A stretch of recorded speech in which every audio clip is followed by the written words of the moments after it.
Biotin पानी में घुल जाने वाला वाटर सॉल्यूबल विटामिन है।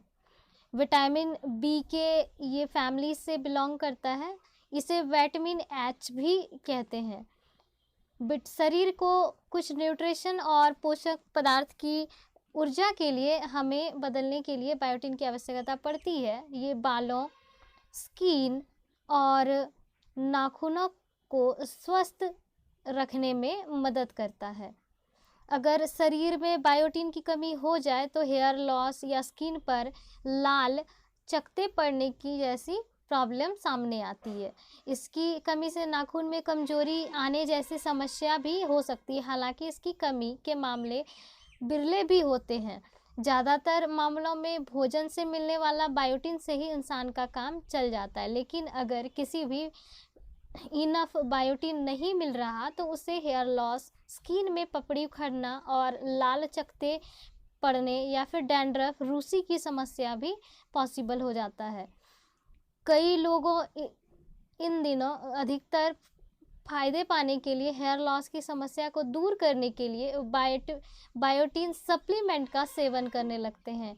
इसके अनेक फ़ायदे और नुकसान दोनों हैं। इसलिए आर्टिकल में मैं आपको बताती हूँ कि बायोटीन हेयर लॉस की समस्या को दूर करने के लिए हमें सफिशिएंट न्यूट्रिशन लेने की ज़रूरत है।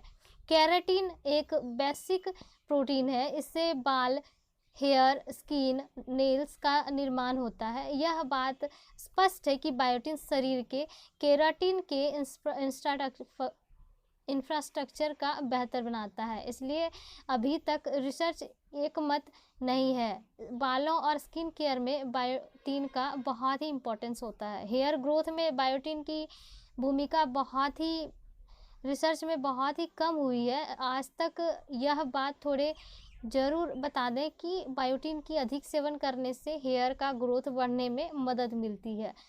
बायोटीन साल 2012 में पतले बाल और हेयर फॉल से परेशान महिलाओं का सब्जेक्ट चुना गया था।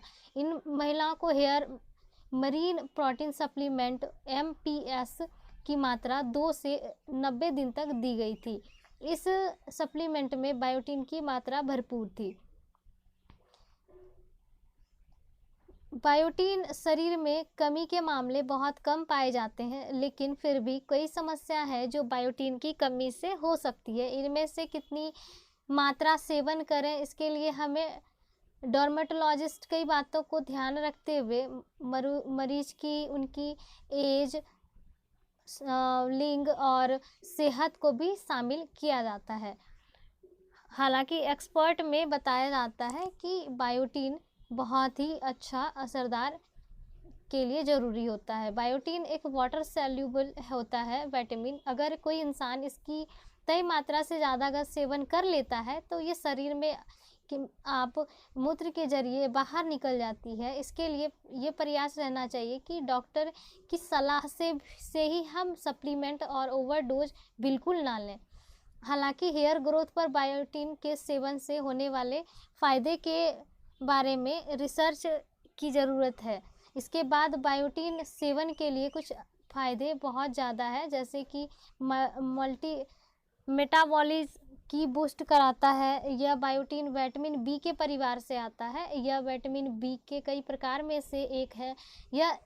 यह ह्यूमन के मेटाबॉलिज्म को हेल्दी रखने में हेल्प करता है। बायोटीन कार्बोहाइड्रेट्स में प्रेजेंट ग्लूकोज की एनर्जी में बदल देता है और उसके अलावा ये अमीनो एसिड की मात्रा को भी बढ़ाने में हेल्प करता है। इससे शरीर का जो नॉर्मल फंक्शन होता है उसे बेहतर बनाए रखने में हेल्प करता है। इसके अलावा अगर हम बायोटीन लेते हैं तो जलन में कमी आती है और बहुत सारे कामों में सुधार, संज्ञानात्मक, डायबिटीज़ के पेशेंट को ब्लड शुगर को कम रखता है, अच्छे फैट HDL कोलेस्ट्रॉल को बढ़ाता है और बुरे fat means low density level cholesterol को कमी लाता है।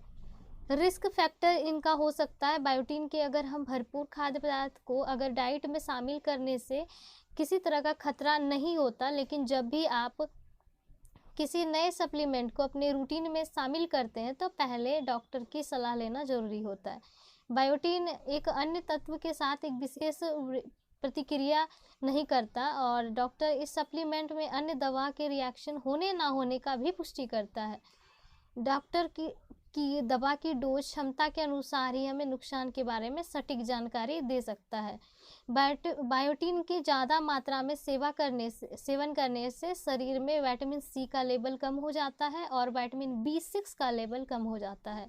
ब्लड शुगर की मात्रा बढ़ जाने से इंसुलिन उत्पादन की कमी आ जाती है और कुछ और भी समस्या देखने को मिलता है। अगर ज़्यादातर लोग बायोटिन के सेवन के बाद पहले और दूसरे महीने में इसके फ़ायदे नज़र नहीं आते, लेकिन कुछ महीने तक इसका सेवन करने से हम जैसे इनका नियम का पालन बहुत ज़रूरी है। अगर आप भोजन के ज़रिए अपना विटामिन इनटेक कर रहे हैं बायोटिन तो बढ़ाने की सोच रहे हैं, तो इसका लगातार कई महीने तक आपको बायोटिन की सप्लीमेंट के ज़रिए बायोटिन का लेवल सुधारना चाह रहे हैं तो डॉक्टर की सलाह लेनी ज़रूरी है।